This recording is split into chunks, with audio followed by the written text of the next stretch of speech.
Hello everyone, welcome back to this channel. Today we are going to study about cross multiplication method. This is the third method through which we solve simultaneous linear equation. ठीक, कैसे solve करते हैं आज हम इसको अच्छे से detail में पढ़ेंगे.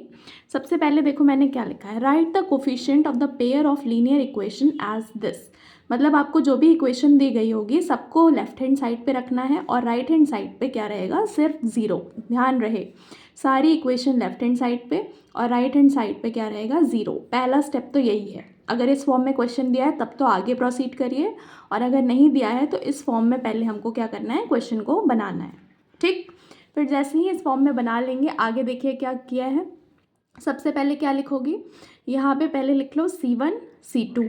ठीक, बीच में लिख लो C1 C2, right hand side पे A1 A2 और लेफ्ट हैंड साइड पे इसके B1 B2. बीच में क्या आ गया, C1 C2, राइट में आ गया A1 A2 और लेफ्ट में आ गया B1 B2. क्लियर. और ये जो B1 B2 है वो इधर फिर से आ गया, रिपीट हो रहा है. ठीक, B1 B2 एकदम कॉर्नर में लेफ्ट हैंड साइड पे भी है और राइट हैंड साइड के भी कॉर्नर में एकदम क्या है, B1 B2 है. क्लियर. और बीच में क्या है, C1 C2 और A1 A2. ऐसे लिखना है. एरो कैसे बनाना है, देखो ऊपर से अगर बना रहे हो, B1 से बना रहे हो तो ऊपर से एरो नीचे जाएगा, ऊपर से एरो नीचे जाएगा, ऊपर से एरो नीचे जाएगा. ठीक, अब यहाँ इधर से कैसे जाएगा, नीचे से ऊपर, नीचे से ऊपर, नीचे से ऊपर. जिस कलर से जैसे मैंने बनाया है एग्जैक्टली वैसे ही लुक आना चाहिए, तभी आप पहचान सकते हो कि क्या कैसे मल्टीप्लाई हो रहा है. ठीक, पहले सबको लिख लिया, फिर एरो बनाया जिस जिस डायरेक्शन में मैंने बनाया हुआ है, इसीलिए मैंने दो कलर यूज़ किया है ताकि कोई कन्फ्यूज़न ना हो. अब एरो से इसका क्या मतलब है, हम कोई ड्राइंग कंपटीशन तो कर नहीं रहे हैं जो हम एरो बना रहे हैं अलग अलग कलर से. एरो से मतलब है कि क्या चीज़ किससे मल्टीप्लाई होगी. जैसे कि पहले आपने ये फॉर्म कर लिया, इसके बाद आपको क्या करना है, ऐसे लिखना है. देखो पहले लिखोगे x is equals to Y is equals to 1. ये सब न्यूमरेटर में आएगा और डिनोमिनेटर में अपॉन अपॉन अपॉन इतना कर देना. x y 1 और डिनोमिनेटर में क्या है, अभी कुछ नहीं लिखना. अब कैसे लिखना है ये सिखा रही हूँ मैं. देखो ये एरो कहाँ से स्टार्ट हुआ है, B1 से C2 तक, तो B1 C2 minus B2 C1. क्या लिखा है, B1 C2 minus B2 C1. Clear. यहाँ पे देखो कहाँ से स्टार्ट हुआ है, C1 A2 minus C2 A1. ठीक, C1 A2 minus C2 A1. Clear. यहाँ पे देखो कैसे हुआ है, A1 B2 minus A2 B1, A1 B2 minus A2 B1. Clear. ये जो पर्पल वाला आपका एरो है वो जहाँ से स्टार्ट हो रहा है उसको पहले बोलना, और फिर जहाँ पे एंड हुआ है वो, ये दोनों टर्म आपस में मल्टीप्लाई होंगे, माइनस का साइन लगेगा बीच में. फिर ये जो एरो आपका स्टार्ट हो रहा है पिंक वाला, B2 से स्टार्ट हो रहा है, B2 और C1 आपस में मल्टीप्लाई होंगे, बीच में माइनस के साइन से सेपरेट होगा. ठीक, यहाँ पे भी वही C1 और A2 मल्टीप्लाई होगा, माइनस C2 A1 मल्टीप्लाई होगा, A1 B2 मल्टीप्लाई होगा, माइनस A2 B1 मल्टीप्लाई होगा. क्लियर. थोड़ा सा कन्फ्यूजिंग है, अभी क्वेश्चन करेंगे तो इजीली समझ में आ जाएगा. ठीक, अब देखो अब x और y की वैल्यू कैसे आएगी. ये जो तुम्हारा टर्म है, ये वाला और ये वाला टर्म, फर्स्ट वाला और ये लास्ट वाला, इन दोनों को इक्वेट कर दो. तो ये जो डिनोमिनेटर में है ये इधर जाके कहाँ आ जाएगा, न्यूमरेटर में आ जाएगा, है ना. तो x की वैल्यू क्या आ जाएगी, ये इधर चला गया न्यूमरेटर में, तो क्या बन गया, B1 C2 minus B2 C1 upon में क्या है, A1 B2 minus A2 B1. ठीक, सबके अपॉन में यही रहेगा, ये जो यहाँ पे लिखा है. x के भी x निकाल रहे हो तब भी, y निकाल रहे हो तब भी, और y के लिए भी सेम चीज़, ये चीज़ डिनोमिनेटर में है, जब ये इधर जाएगी तो न्यूमरेटर में आ गया C1 A2 minus C2 A1, और डिनोमिनेटर में क्या है, A1 B2 minus A2 B1. Clear.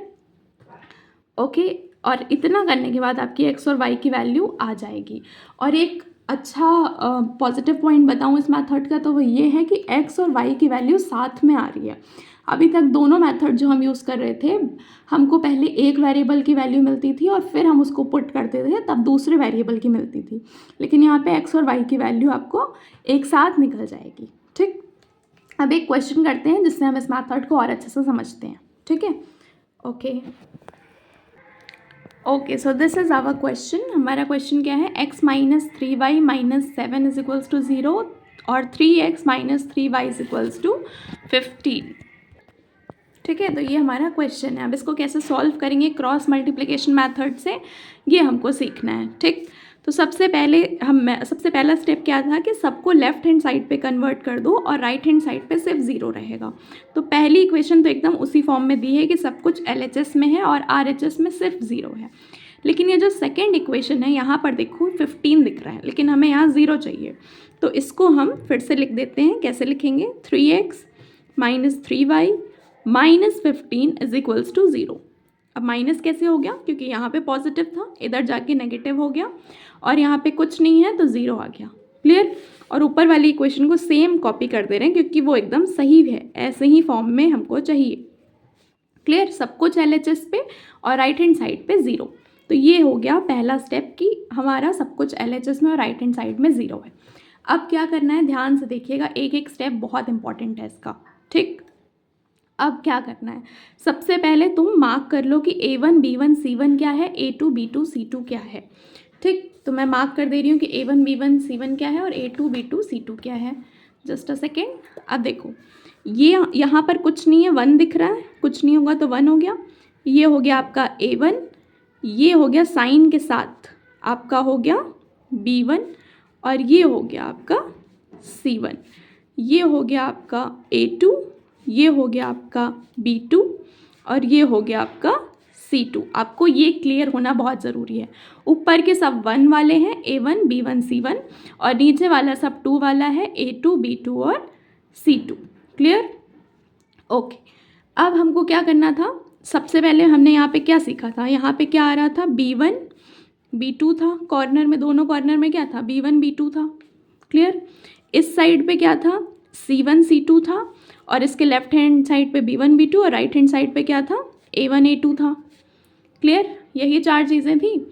B1 B2 एकदम दोनों कॉर्नर पे B1 B2, बीच में इसके C1 C2, और राइट हैंड साइड पे A1 A2। क्लियर? कैसे मल्टीप्लाई कर रहे थे?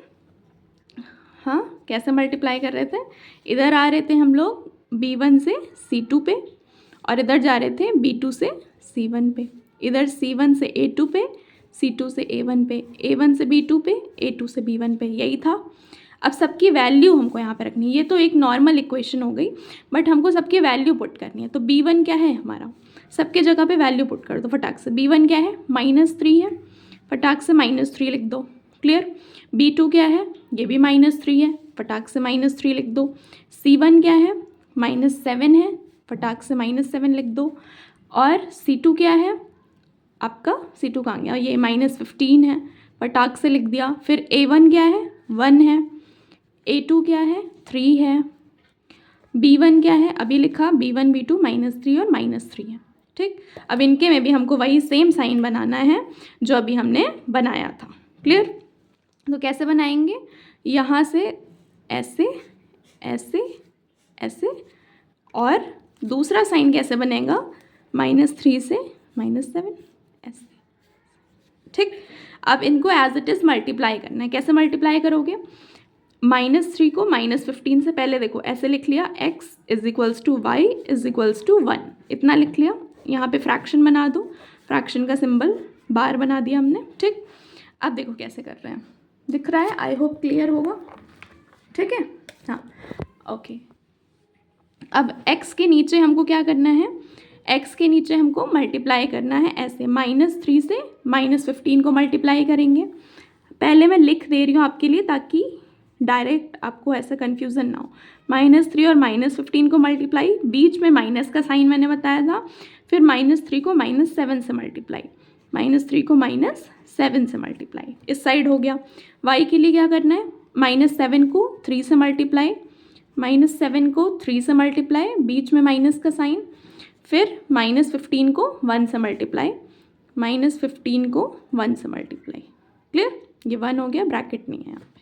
ठीक, अब इसके लिए क्या, 1 को -3 से मल्टीप्लाई, 1 को -3 से मल्टीप्लाई, बीच में माइनस का साइन, और 3 को -3 से मल्टीप्लाई, 3 को -3 से मल्टीप्लाई। क्लियर? क्या किया, this into this minus this into this. ठीक, फिर दूसरे में this into this minus this into this, तीसरे के लिए this into this minus this into this. Clear. अब फटाक से इसको सॉल्व कर लो, कोई दिक्कत अब तो कोई दिक्कत नहीं है। 15 3 किया हमने, कितना आ गया 45। साइन क्या आएगा, पॉजिटिव की नेगेटिव, तो माइनस माइनस क्या हो गया प्लस। यहाँ पे 7 3 कितना हो गया 21, और ये माइनस माइनस तो प्लस हो गया, लेकिन यहाँ पे जो नेगेटिव साइन है वो तो रहेगा। y अपॉन 7 3 कितना हो गया 21, यहाँ पे एक ही नेगेटिव साइन है तो वो आएगा। और 15 इंटू -15 × 1 करोगे तो -15 ही रहेगा, लेकिन ब्रैकेट के बाहर देखो क्या है, माइनस है, तो माइनस माइनस क्या हो गया प्लस हो गया। क्लियर। सॉल्व कर लीजिएगा आप लोग, बहुत ईजी है। -3 × 1 किया -3, और 3 3 किया तो क्या आ गया 9 आ गया। साइन क्या आएगा पॉजिटिव, क्योंकि माइनस और माइनस प्लस हो गया। क्लियर। ओके, अब देखो कैसे करना है। x अपॉन 45 - 21 किया, कितना आ जाएगा 24 आएगा। y -21 और +15 है तो क्या आ जाएगा -6 आ जाएगा। और 1 अपॉन 9 - 3 है तो कितना आ जाएगा 6 आ जाएगा। ठीक। अब x की वैल्यू चाहिए, तो मैंने बताया था इस वाली चीज़ को यहाँ पे भेज दो। देखो फटाक से देखो, x की वैल्यू चाहिए तो क्या करेंगे, just look, this is the last step, just look at this. x upon 24 है, इसको हमको इसके बराबर रखना है, 1 अपॉन 6 के बराबर। ठीक। तो x की वैल्यू क्या आ जाएगी, ये 24 इस साइड चला जाएगा, अपॉन 6 कितने टाइम्स कैंसिल होगा 4 टाइम्स। गुड। तो x की वैल्यू क्या आ गई 4 आ गई। क्लियर। अब देखो दूसरा क्या, दूसरे के लिए भी सेम करना है। y अपॉन -6 है, इसको भी 1 अपॉन 6 के इक्वल रखना है। मतलब जो भी आप कर रहे हो सबको आपको 1 अपॉन 6 के ही इक्वल रखना है। ठीक है। चाहे x की निकाल रहे हो, x अपॉन 24 को इसको इक्वेट करोगे, और अगर y की निकाल रहे हो तो इस वाले टर्म को यहाँ पे इक्वेट करोगे। क्लियर। ओके। तो अब यहाँ पे y की वैल्यू क्या आ जाएगी, ये -6 इधर डिनोमिनेटर में, उधर जाके न्यूमरेटर में आ जाएगा, तो क्या आ जाएगी -1। तो y की वैल्यू आ गई -1। ठीक, दिख रहा है। x की वैल्यू क्या आई 4, y की वैल्यू क्या आई -1। क्लियर। ओके। अब हम चेक करते हैं कि क्या हमारी जो वैल्यूज़ आई हैं वो सही आई हैं। ठीक। मेथड मैंने आई होप कि क्लियर हो गया, मैंने सही से एक्सप्लेन किया होगा आपको मेथड कैसे करना है, किसको A1 B1 C1 मानना है, किसको A2 B2 C2 मानना है, एकदम क्लियर होगा। पहली वाली इक्वेशन में जो भी वेरिएबल्स हैं लाइन से A1 B1 C1 मानो, दूसरी वाली इक्वेशन में A2 B2 C2 मानो। ध्यान रहे साइन के साथ मानना है, साइन को एक्सक्लूड नहीं करना है। ठीक। उसके बाद से सेम ऐसे ही बना लो, इस तरीके से बना लो और फटाक से सॉल्व कर लो। ठीक। ओके। अब एक बार वेरीफाई करते हैं कि क्या हमारा आंसर सही आया है कि नहीं। ओके। तो पहली इक्वेशन ये यहाँ पे लिख दी मैंने, दूसरी इक्वेशन ये है। दोनों में x और y की वैल्यू पुट करेंगे तो देखेंगे कि क्या RHS के बराबर आ रहा है, और RHS क्या है यहाँ पे 0, तो 0 के बराबर आना चाहिए। LHS क्या है x - 3y - 7। क्लियर।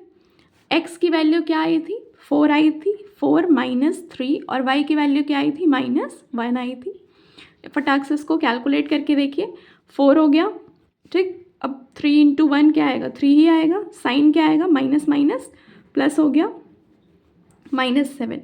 4 + 3 कितना हो गया 7 - 7 विच इज़ 0, और 0 क्या है RHS। मतलब LHS को सॉल्व करके RHS आ गया, मतलब हमारी जो सोल्यूशन आए हैं वो एकदम सही है। दूसरी इक्वेशन में देखते हैं क्या दूसरे को वेरीफाई कर रहा है। 3 हो गया, x की वैल्यू क्या आई है 4, माइनस y की वैल्यू क्या आई है -1। ओके। 4 3 कितना होता है, हाँ माइनस, यहाँ पे क्या मल्टीप्लाई 3 × 1 क्या 3 ही आएगा, माइनस माइनस प्लस आएगा। क्लियर। 12 और 3 ऐड करोगे कितना आएगा 15, और 15 - 15 क्या हो गया 0। यहाँ पे भी RHS आ गया, LHS को लिया था और RHS आ गया, मतलब हमारी जो वैल्यूज़ हैं उसको वो सेटिस्फाई कर रहा है। जो भी x और y की वैल्यू आई है, x की 4 y की -1, दोनों इक्वेशन को सेटिस्फाई कर रहा है, मतलब हमारे जो सोल्यूशन है वो एकदम सही है इक्वेशन के। ठीक। तो ये था हमारा cross multiplication method. Cross multiplication method से कैसे सॉल्व करते हैं साइमल्टेनियस लीनियर इक्वेशन, ये आज हमने सीखा। बाकी फर्स्ट और सेकंड लेक्चर में हमने सीखा था कि साइमल्टेनियस लीनियर इक्वेशन को सब्स्टिट्यूशन मेथड से कैसे सॉल्व करते हैं और एलिमिनेशन मेथड से कैसे सॉल्व करते हैं। ये थर्ड मेथड था और लास्ट मेथड था जिससे हम इसको सॉल्व कर सकते हैं। ठीक, आई होप समझ में आया हो, और ऐसे ही वीडियोस के लिए please subscribe my channel. Thank you.